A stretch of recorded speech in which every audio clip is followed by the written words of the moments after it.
Hey, what's going on? It's your boy BT, and I came here to talk some boxing with the thousands of True School Sports subscribers. Now, what's my brethren all across USA and beyond? Hope you're having a great day as you're watching this. I wanted to make this video because I got a comment from one of my subscribers. I believe it was Sean Ramjur, who's a loyal subscriber. So big shouts out to Sean. I really appreciate you, bro.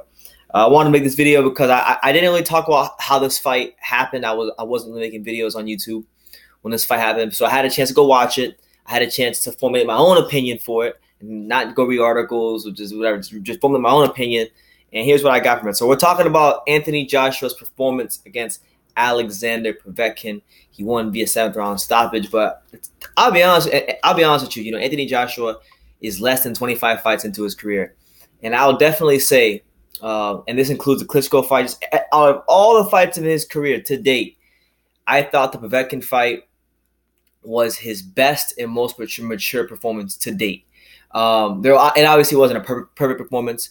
There were still gaping holes that can be exploited, like any fighter. But with him, there were a lot of gaping flaws and holes that could be exploited. But I still thought with the way he approached things, the caliber of fighter that was in front of him, it was his best and most mature performance to date. So I'm going to go through my notes. I'll give you guys my assessments.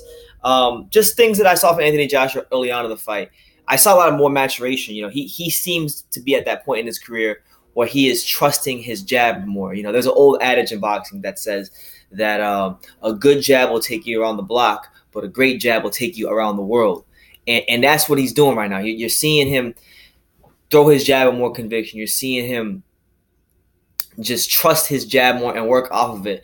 And it worked well for him in this fight with Povetkin. What won him this fight more than anything was his command of distance. Povetkin was able to, hurt him and basically just not hurt him, but get on the inside and land effective shots. He did that early on around or in the latter parts of round one. But why Josh was able to win this fight so sensationally was he's been in so many big fights now to where now he's understanding his position. His understanding for positioning is better. His understanding of his jab is better. And I think this is if the Joshua that fought Klitschko or the Joshua that fought Dillian White or even maybe Parker would have fought Povetkin, then we're probably talking about a much different fight. But because he's had the maturation, because he's had the experience, it was the right fight at the right time. And that's where you got to give credit to the people that run his career, like Eddie Hearn and Matchroom Boxing. I thought it was right fight at the right time.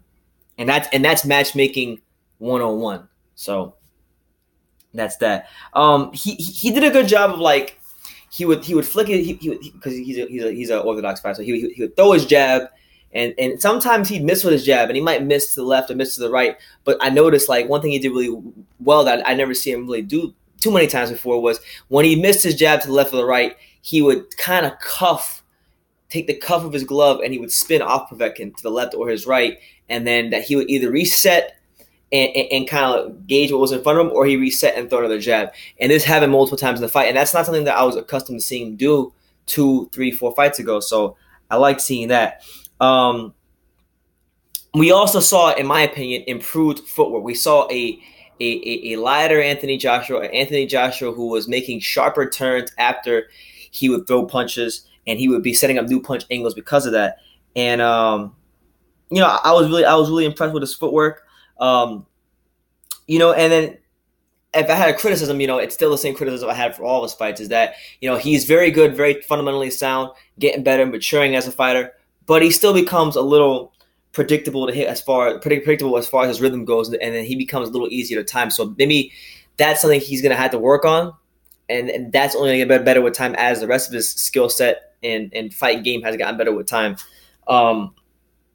And then, in the latter stages of the fight, when he hurt Povetkin, he took his time. I know that's kind of like a cliche to say when we talk about guys getting stoppage victories, but he took his time. You didn't see him just bulldoze in the guy or rush in the shots. He took his time. He picked the right shots at the right time, whether it be a jab, an uppercut, or overhand right. He just took his time, dissected what was in front of him, and had that confidence that once he had him hurt, it was game over. And I think that's half the battle. Once you have an opponent hurt, that's half the battle. That when you have him hurt, you know that you're competent enough and you're skilled enough and you have that killer instinct to get him out of there. And Anthony Joshua has shown himself throughout the course of his career to be a consistent, excellent finisher of his opponents.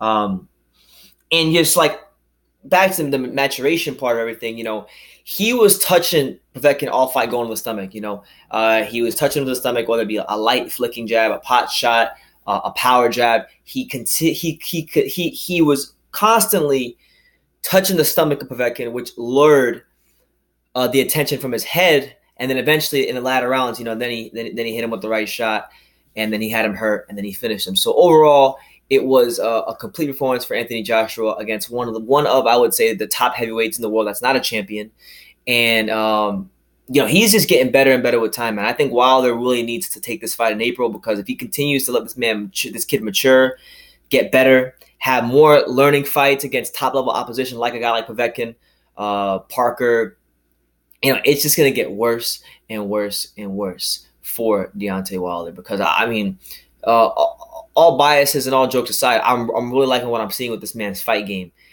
He struggled in the past with shorter opponents. Like, I had my concerns for the Povetkin fight because of the Carlos Takam fight, because Takam was a shorter, craftier, experienced heavyweight, and we saw that Takam was able to have his just a lot of success against Anthony Joshua. And Anthony Joshua didn't look as good. He was nicking rounds, but he wasn't looking like impressive. In this Povetkin fight, he fought a guy that was not only short like Takam, but had a reputation and has proven himself over the course of his career to be a much, much more devastating puncher. And basically, Joshua fought a higher level opponent in this scenario, and he looked even better. And that's where I can say this man has matured. This young champion has matured into not just a good heavyweight, but he's slowly, as the fights go on, I believe he's making those steps to be potentially becoming a great heavyweight. And just overall, I love what I saw in this performance from Anthony Joshua. And I look forward to seeing who he fights April 13th. We'll see who it is, man. Hopefully it's Wilder. But if not, I look forward to his next fight, as I do all of his fights. So that's just my assessment of Joshua's 7th round stoppage performance of Alexander Povetkin. Again, it was the right fight at the right time. And I'm just, it was really good. It was a really good performance. So that's my assessment. To kind of change gears, for those of you who've been asking me about when am I going to be making videos on the DAZN card from this weekend, as well as Jacobs and Derevyanchenko. Those videos should be out sometime this week. I got other content that I'm working on. I just did an interview with my boy Alex, the Big Payback Fitzmaurice, who does my Google Hangouts with me. So stay tuned for that. He's talking about the latest news in boxing. I did an interview with another guy behind the scenes in the boxing world, 3 hours long. So you guys will be seeing clips of that in the coming days.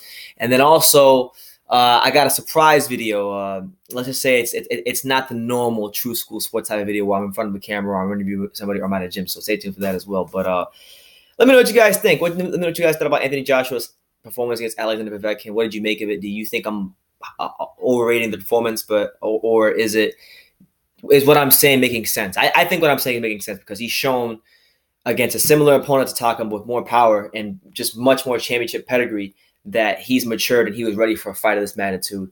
And he had a very good performance against Povetkin. Never been stopped before. I thought it was impressive. So let me know what you guys think in the comments down below. Take the time to subscribe. And like I say in every single video, you can love me. And if you love me, cool. If not, you can hate me. But I'm just a kid from Dingus. So until next time, take care, guys.